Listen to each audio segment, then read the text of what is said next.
Suryani, terima kasih banyak atas kehadiran Bapak Ibu sekalian telah menghadiri undangan dari saya dalam rangka rapat Bu ya, kisahnya ini rapat kita. Nah di sini sebelumnya disampaikan bahwa Ulul ini sedang mengikuti pendidikan guru penggerak angkatan 6 Kabupaten Tanah Laut. Nah dari sekian banyak guru, alhamdulillah saya lulus di pendidikan guru penggerak ini.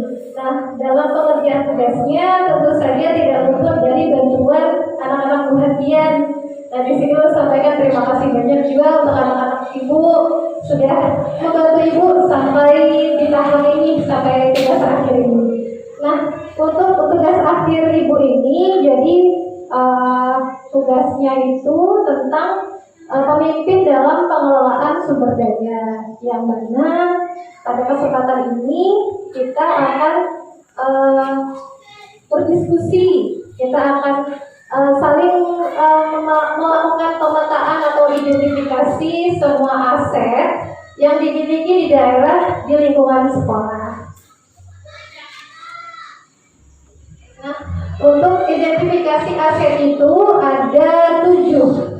Ada modal manusia, modal sosial, modal politik, modal agama dan budaya, ada modal fisik, ada modal lingkungan alam, dan juga modal finansial.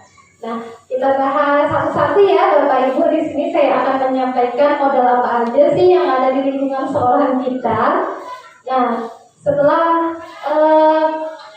ini modal manusia yang ada di lingkungan sekolah kita, tentunya ada kepala sekolah dan guru, yang mana memberikan kesempatan kepala sekolah dan juga guru-guru ini melakukan praktik baik, melakukan bimbingan kepada anak ibu semuanya agar menjadi anak yang berbudi pekerti, berprestasi. Nah, modal manusia selain guru dan kepala sekolah yang ada di lingkungan sekolah tentunya perhatian. Nah, seluruh orang tua wali murid. Nah, di sini untuk kelas 5 diwakili ada 6 yang berbeda. Nah, tentunya selain itu orang tua perhatian khususnya itu memiliki peran yang sangat bagus untuk berlangsungnya pendidikan anak perhatian, yang mana perhatian berperan untuk pengembangan sekolah seperti turut serta dalam kegiatan sekolah. Alhamdulillah orang tua kelas 5 ini sangat berperan aktif. Bapak-bapaknya sudah pernah berundang, banyak yang datang, ibu-ibunya juga pernah berundang, hampir semuanya datang, dan alhamdulillah kali ini ibu-ibunya juga berhadir. Nah, kemudian modal manusia yang lain tentunya anak murid, anak-anak perhatian memiliki bakat dan minat yang sangat luar biasa, baik di pelajaran maupun di luar pelajaran. Di luar pelajaran ini maksudnya seperti ada anak perhatian yang ketujuh bernyanyi, ketujuh berterbangan, ketujuh menari, ketujuh main bola. Nah, di situ kami di sekolah memfasilitasi. Nah, kemudian modal selanjutnya yang ada di lingkungan sekolah kita ada pihak puskesmas dan juga pihak Babin Kamtibnas dan juga Babinsa, yang mana mereka memiliki peran untuk pihak puskesmas yang berkaitan dengan kesehatan, yang beberapa kali pasti ada kegiatan di sekolah untuk memberikan vaksin dan lain-lain. Meskipun banyak anak buah yang ada mau dapat ini disuntik vaksin, mulai tetanus dan segala macam. Nah, yang lanjut ya.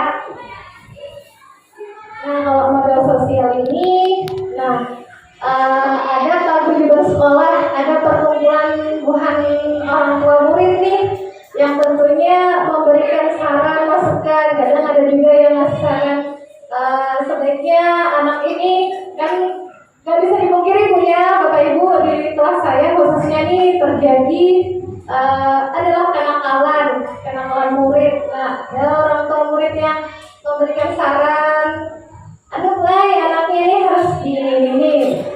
Ulun terima sarannya. Nah, terus juga ada kegiatan K3S, hubungan kepala sekolah dan juga kalau KKG adalah guru. Nah, ada biasanya sebulan sekali anak buahnya kada sekolah karena guru-gurunya mau rapat. Nah itu, karena di situ kami sebagai guru tetap harus belajar seperti itu. Nah, kalau modal politik ini lebih ke kebijakan kepala sekolah. Nah, kebijakan sekolah dari kepala sekolah membuat tentang aturan mengenai sampah. Nah, ada di sana dipajang, ada beberapa peraturan mengenai harus menjaga lingkungan sekolah dari sampah. Nah, kalau kemudian ada tentang model agama dan budaya, kalau di Tanjung Kampung ini lebih kental ke kegiatan agamanya ya, yang memperhatikan ada pengajian rutin. Ini hari Jumat di tempatnya Pak Haji siapa itu ya? Tinggi yang bapaknya Munawaroh, gitu. Terus ada TPA. Nah, kalau budaya di sini bagaimana ibu-ibu? Baik, di sini mayoritas budayanya budaya Banjar ya. Nah, kalau boleh tahu, ada tidak kegiatan budaya yang terjadi di Tanjung Kampung ini? Kegiatan budaya seperti apa? Mungkin ibu-ibu mau bisa cerita? Nah, misalkan kalau di Ujung Batu itu budayanya ditonjolin setiap ada misalkan kayak 17 Agustus tampil tuh anak-anaknya udah lumping. Nah, di situ menonjolkan budayanya, budaya Jawa. Nah, kalau di Tanjung Kampung ini gimana budayanya? Ya. Oke, yang dulu. Nah, kalau model fisik ini sekolahan kita itu memiliki bangunan dan infrastruktur. Kalau bangunan itu lebih ke ruang kelas. Kemudian, yang bisa kita manfaatkan di lingkungan sekolah kita itu kan ada aula pertemuan milik desa, tapi jauh sih ya. Nah, sebenarnya aset atau ya aset milik daerah seperti aula itu bisa dimanfaatkan oleh sekolah, misalkan untuk perpisahan atau untuk rapat. Cuma karena jauh, jadi lebih memanfaatkan yang ada di sekolah saja. Nah, bukan anak-anak yang kelas 5 nih, kemungkinan besar kalau naik kelas kan ke kelas 6 karena sudah mulai COVID, mungkin akan ada tuh perpisahan. Ampun naik kelas, kalau ada yang mau di kelas 5 aja boleh ya. Oke, boleh mau di kelas 5 aja ya. Nah, kemudian juga sekolahan bisa memanfaatkan masjid, musola untuk kegiatan acara keagamaan. Namun kami seringnya melaksanakan di sekolahnya. Nah, infrastruktur yang dimiliki sekolah dan lingkungan itu ada saluran pembuangan, sistem air, sanitasi, jalan aspal dan jalur komunikasi dan internet. Nah, untuk internet biasanya dimanfaatkan oleh guru untuk menyampaikan video atau gambar dari Google. Nah, untuk model lingkungan itu karena kita di lingkungan yang pedesaan ya Bu ya. Nah, jadi banyak seperti ada gunung, kemudian ada air terjun juga ya.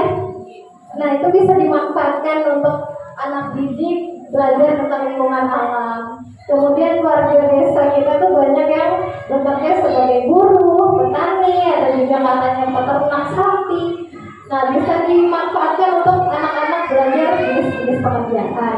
Nah, dan juga ada warga yang bekerja sebagai pedagang. Nah, di sini memudahkan anak untuk belajar tentang kewirausahaan.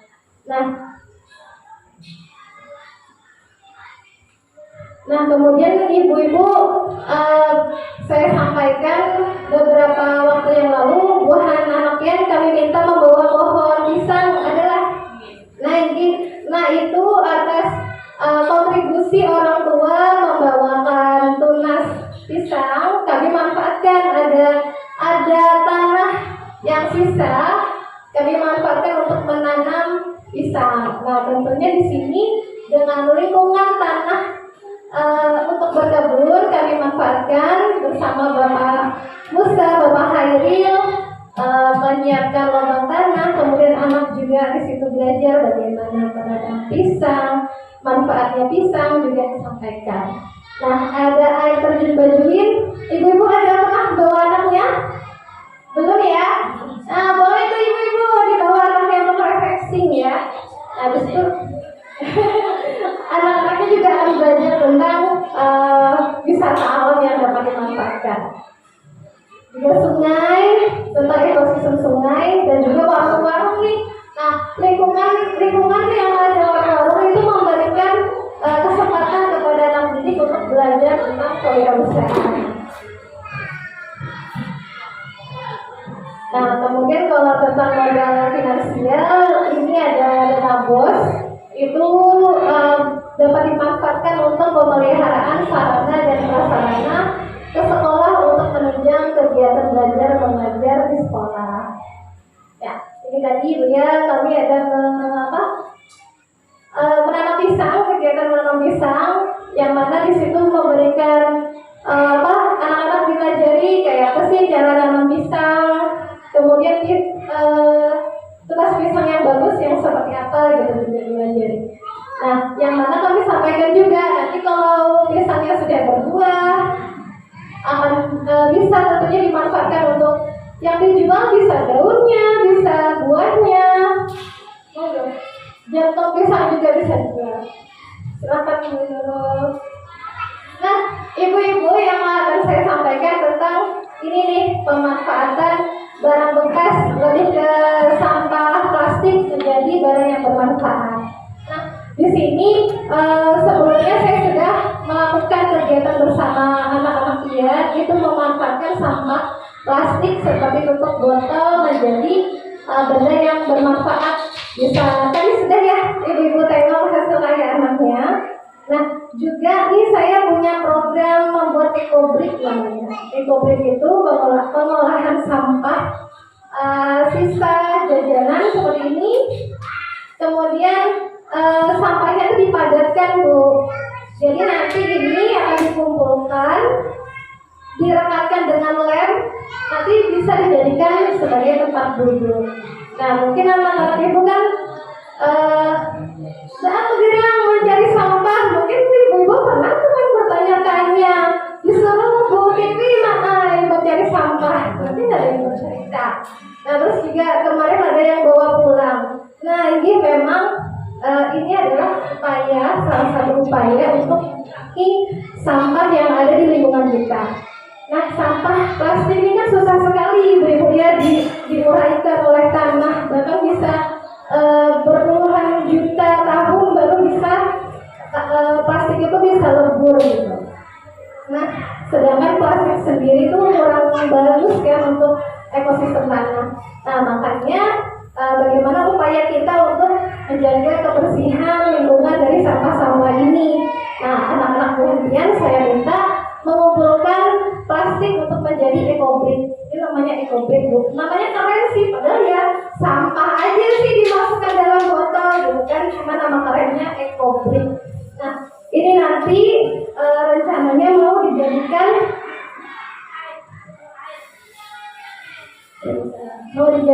tempat duduk gitu nanti. Nah, sebelumnya juga saya ucapkan terima kasih banyak. Ibu-ibu pastinya juga turut mengumpulkan sampah-sampah untuk membantu anaknya, untuk bantu anaknya mengumpulkan sampah untuk memenuhi nih tugas dari saya. Hebat sekali loh anak-anak ibu ini, kasihan, alhamdulillah ya Allah, gitu kan, kasihan sekali. Nah, ekonominya sudah terkumpul di pojok sana, mungkin juga ibu sudah melihat anaknya ngumpulin ekonominya seberapa banyak. Ya, ini tugas akhirulun tentang pengelolaan program yang berdampak positif pada murid. Nah, itu tadi tentang program pengolahan sampah plastik menjadi benda yang bermanfaat. Nah, nanti plastik ini mulai dari plastik jajan, sampah jajan, tutup botol, dan juga plastik sedotan. Nah, nanti akan dibuat karya. Di antaranya sudah selesai dibuat secara berkelompok, ada bunga dan potnya dari tutup botol. Setelah ini juga akan ada membuat ekobrik, disatuin dari tempat duduk dan bikin tempat tisu.